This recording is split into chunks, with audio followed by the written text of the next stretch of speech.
Now, a cross-coupled inverter is used to store a bit in our storage elements. And it looks like this. So you see how it gets its name because these wires cross. Now, they're not connected. One passes over the other, but you can see that they cross over each other. Now, we're going to draw it this way because I think it's a little bit easier to understand. What we have here is we have two inverters, and the output of one feeds the input of the other, and its output in turn feeds the input of the first. So let's assume that I have an input of 1 on the first inverter. So that gives me an output of 0, and that's my output, which I'll call Q. That feeds the second inverter, which produces an output of 1, and we'll call that Q prime or Q bar. And you can see that we have this circular structure of storage. So long as I have my circuit powered up, that 1 will stay on Q prime all the time, and 0 will also remain on Q. What happens now if I have a 0 on the input of the first inverter? Well, I have 1 for Q, and in turn the second inverter takes that 1 and produces a 0 for Q prime. And again, so long as I have my circuit powered up, these values will stay there forever. So now I have the concept of storage. I have these values which, as long as my circuit is powered, will stay there forever. Now, what are we missing here? Well, we want to be able to change the values of Q and Q prime. What happens with the circuit is when it powers up, it's going to either go into one state where Q equals 0 or the other where Q equals 1, but we'll never be able to change it. We want to be able to store values, specific values, 0 or 1, into these circuits. Now that we have the concept of a cross-coupled inverter, let's apply that concept to the design of storage elements. And the first one we're going to talk about is called an RS latch.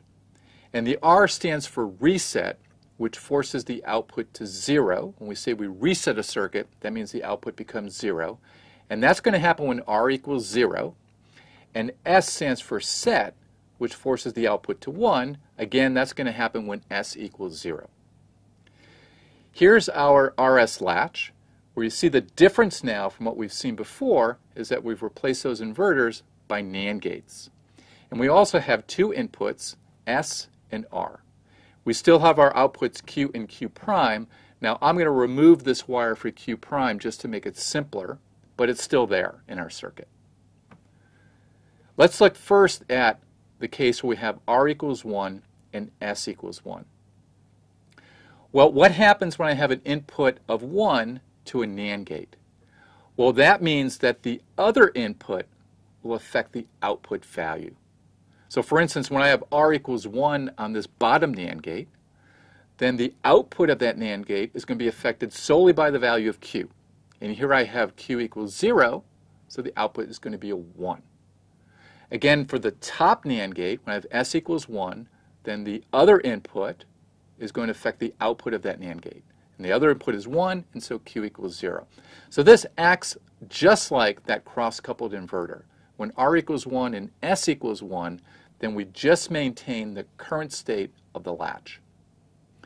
Now you can see that this still occurs when Q equals 1. When Q equals 1, then the output of the bottom NAND gate becomes 0, and that in turn forces the output of Q to be a 1. So we're just maintaining the current value when R equals 1 and S equals 1. Let's look at the case now where we want to reset this latch. We want to force Q to be a 0. What we do is we make R equals 0 and S equals 1. Let's look at that case.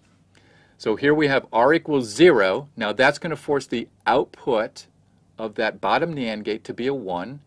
And with S equals 1, I have 1, 1, which forces the output of the top NAND gate to be 0. So now we've forced, with R equals 0 and S equals 1, we've forced the value of Q to be a 0. Now let's set our latch. So here to set our latch, we're going to make S equals 0 and R equals 1. So now with S equals 0 for the top NAND gate, and that's going to force the output of Q to be a 1. And now with R equals 1 and Q equals 1, the bottom NAND gate is going to have an output of 0. So this is forcing now the output of Q to be a 1. Now we also need a latch to store an input value, and that's done with a D latch. A D latch has two inputs, D, which is the data we want to store, and WE, or write enable, which tells us to capture that data. Here's a diagram of a D latch. Now on the right, that should be familiar. That's an RS latch that we just talked about. Now on the left, what we have is we have two NAND gates, and we also have an inverter as represented by this bubble. And both inputs, D and WE, feed both of these NAND gates.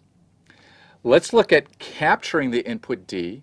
So to do that, we force WE to be a 1. And let's assume that D is a 1 as well. What happens then is with 1, 1 on the input of the top NAND gate, we get an output of a 0. And we invert D as the input to the bottom NAND gate, which forces that to be a 1. So what do we have now in our RS latch? We have 0, 1, which is the state that we need to set the output of Q to be a 1. So now when D equals 1 and WE equals 1, we've captured that input D on the output Q. And you can verify for yourself that when D equals 0 and WE equals 1, then Q will be forced to 0. It will be forced to be reset to 0. Now when we change WE to be 0, we capture the value of D. Q retains its value. So no matter if D changes from 0 to 1 to 1 to 0, Q will not change. Let's look at that case. With WE equals 0, then the output of both of the NAND gates gets forced to 1, and that's the state that retains our value in our RS latch. When I have 1, 1 in the inputs of our RS latch, that keeps the value Q as it is. So Q will not change when WE equals 0, even if the input D changes. Now that we've seen latches, let's move on to another important storage element called a flip-flop.